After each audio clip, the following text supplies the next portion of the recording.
Hello dear students, welcome you back on our e-learning platform for e-lectures, and today I will conduct lecture on the subject business management for BCom second semester. Till now we have finished our unit 3, and from today we will focus on our last unit, that is unit 4, and that unit 4 consists of recent trends in management. Okay, whatever the topics we have gone through with earlier, okay, like in unit 1, unit 2, unit 3, okay. So what we expect, what we teachers request you to please go through with the videos, that will definitely help you to solve your MCQs in the exam. At the same time, after 8 days or after completing our videos, okay, on YouTube, which are getting uploaded on YouTube, I will definitely submit you the MCQs for practice. Okay, so that will definitely help you for explaining or for solving your answers in your final exam, because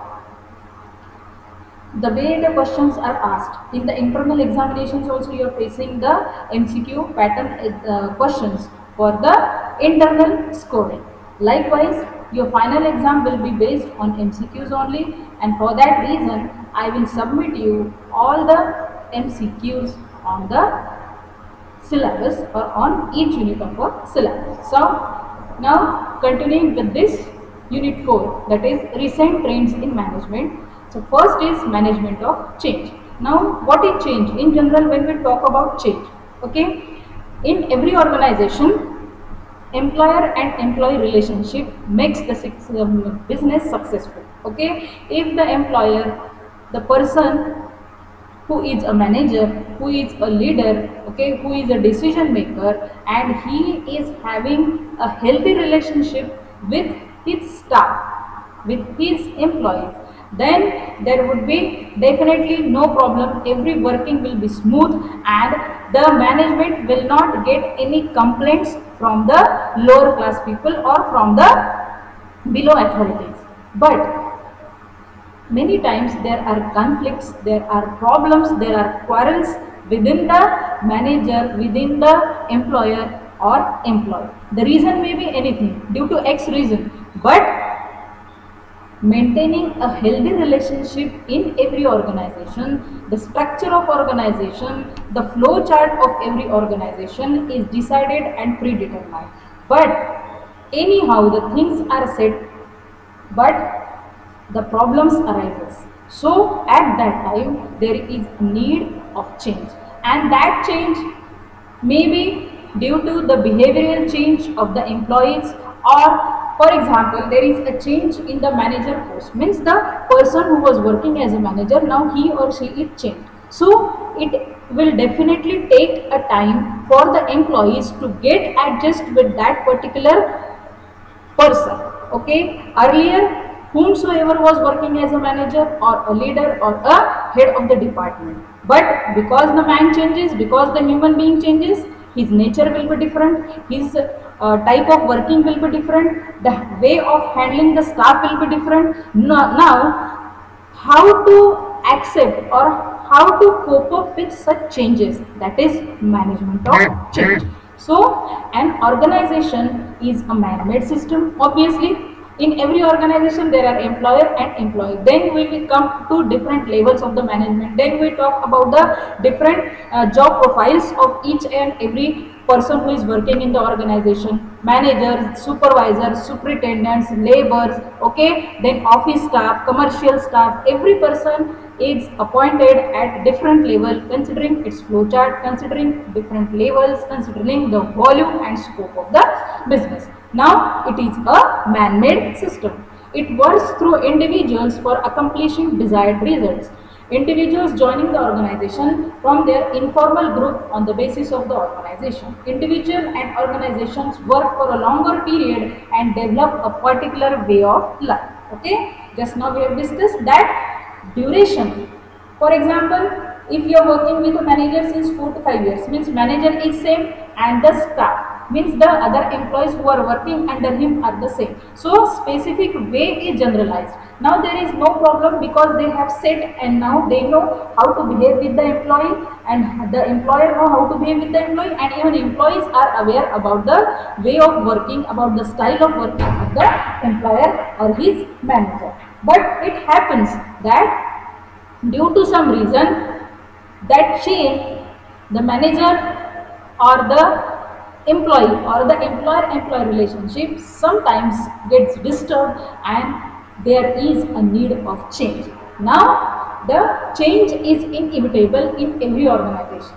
The organization which fails to change is sure to fail.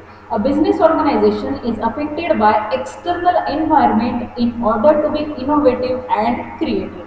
The change may be a major or minor. The frequency and the nature of change differs from organization to organization. It is not necessary the changes which are taking place due to external forces or internal forces in every organization is same. Okay, for example, in company A, the changes are needed or the changes are required due to the manager's personal behavior. Maybe the reason in B company may be different or may be same, but the changes are taking place or the changes which are made in the organization by the management, the reason will differ from organization to organization. Correct? So the management of change is a process which is broken down into sub-processes or steps as given in the. Now there are two types of forces of change, that is external force and internal force. Now external forces directly or indirectly affects the functioning of the organization. The organization has no control over the forces. Now the organization has to adjust to these changes. Following forces bring changes in the organization. Now what are the changes? Marketing forces change in a technology, environmental changes, political and legal forces, and socio-cultural forces. Now what are these types of changes or what are the reasons behind the external forces? Now here if we talk about the marketing forces, now the organization, here we will talk about the production unit or the big organization or the big industries. Now when the goods are produced, goods must be sold into the market. So when the other companies, they are introducing a different infrastructure for their marketing activities, so the company, the X company or A company, they have to think, they have to make an analysis about the marketing forces or the marketing tasks which are undertaken by the other companies so that they should earn maximum profit. So every business is made with the view of making higher and higher profit. Now if they will keep themselves in the competition in the market, okay, if they want to make higher profit, if they want to gain more and more customer base, for that reason what they need to do, what are the marketing forces, what are the other companies, what are the different kinds of strategies the other companies are following in case of marketing their products, that are the marketing forces, or these are the reason for the external force. Okay, then change in technology. Technology is always changing. We have seen that innovations in technology. Okay, different kinds of machineries are introduced in the market, and with that change in technology, change in machineries, the goods are produced in the minimum time. It saves times, it saves cost. There are n number of reasons behind the change in technology. So that is also one of the factor which is responsible for the external force. Environmental changes, those are internal environment in the organization. Every organization have a different environment. Okay, somewhere the boss is very strict, whereas in other company the boss is not that much strict, he is friendly with his staff and employees, so the work is getting done in a very smooth way or easy way. So these are the environmental changes which are responsible for the external forces of the management. Political and legal forces, the policies of the government policies, maybe taxation policies, maybe goods policies, these policies are always changing. If the management is good, if the organization is running with the best managers, then they will cope up with the changes in different kinds of policies introduced by the government. So then socio-cultural forces. So these are the different reasons, these are the external forces directly or indirectly affecting the functioning of the organization. The organization has no control over these forces, and these are the different kinds of forces, that is marketing forces, change in technology, environmental changes, political and legal forces. Now, besides the above external forces, the internal forces which are of the people and the process connected in every organization are prone to the changes arise due to the change in the decision making, communications and interpersonal relations. Okay, so now this is somehow related with the lower level or middle level management. Okay, now what are the reasons? Implementation and monitoring the process of change, identification of alternative change techniques, recognition of barriers, resistance to change, overcoming resistance to change. Now see, internal and external. Internal means within the organization. External means the forces which are responsible or which are related to the market, which are related to the different government policies which are changing regularly, or the change in the technology or other socio-cultural forces. But when we talk about the internal forces, these forces are the within the organizations. Okay, if the employees change in the organization, then how to deal with the new employee. Okay, how the manager will react or how he will behave, what will be his attitude towards the new employee who has joined the organization. So these are the internal forces. Now, reasons for resistance to change. In most of the cases, organizational changes run into some form of employee resistance. Change triggers rational and irrational emotional reactions because of the unnecessary uncertainty involved. The change in the organization forces the employees to make changes in their attitude, perception, and working behavior.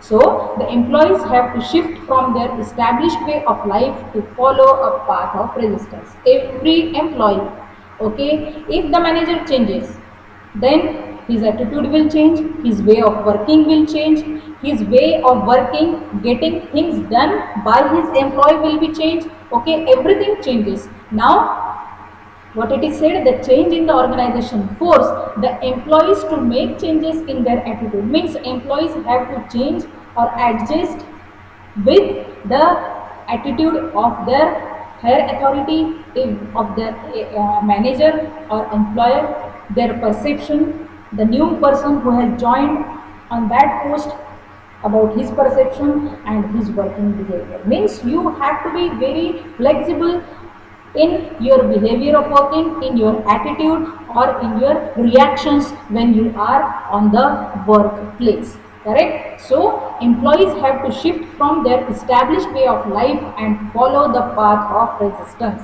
So if the changes in the organizations are more positive and beneficial to the employees, the degree of resistance will be less. If the changes are more negative and less beneficial to the employees, the degree of resistance will be higher. Okay. So change in the law of nature and to resist change is a natural tendency of human behavior.